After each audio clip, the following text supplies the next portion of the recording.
කඩවර දේ හඳුරන්න ආසිට තමයි කරන්නේ හත් කට්ටුවෙන් පුද පූජා තියන්නේ නිකන් මේ කට කහනවත් නෙමෙයි මේවා කියන්නේ.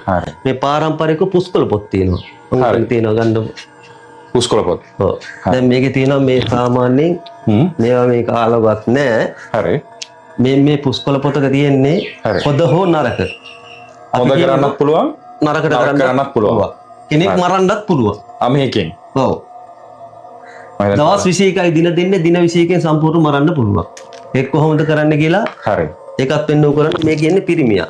හරි. අල්ලපු ගෙදර ඉන්න පිරිමියාට නිතරම කරදර කරනවා. හරි. ලබ්මාන කරනවා. හරි. කුණු හපර කියනවා. හරි. ඔබ කරන්න දෙයක් නැහැ නේ. කෙහෙල් ගොබයක් ගන්න ඕනයි. කෙසෙල් අත්ත ගොබයක්. ගොබයක් කරා මුගේ නම 7 පාරක් ලියන්න ඕනයි. මේ කෙහෙල් ගොබේ අවසානම කුරුකේ. හරි. මේක හරියටම ගිහිල්ලා මිනිස්සු නොයන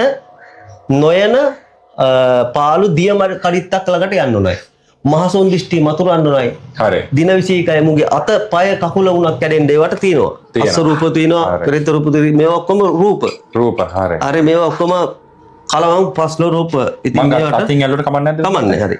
වීඩියෝ එකේ ඉතුරු ටික බලා ගන්න දැන්ම YouTube එකට ඇවිල්ලා මේ තියෙන විදිහට channel එක search කරලා ඒකෙන් සම්පූර්ණ වීඩියෝස් බලන්න.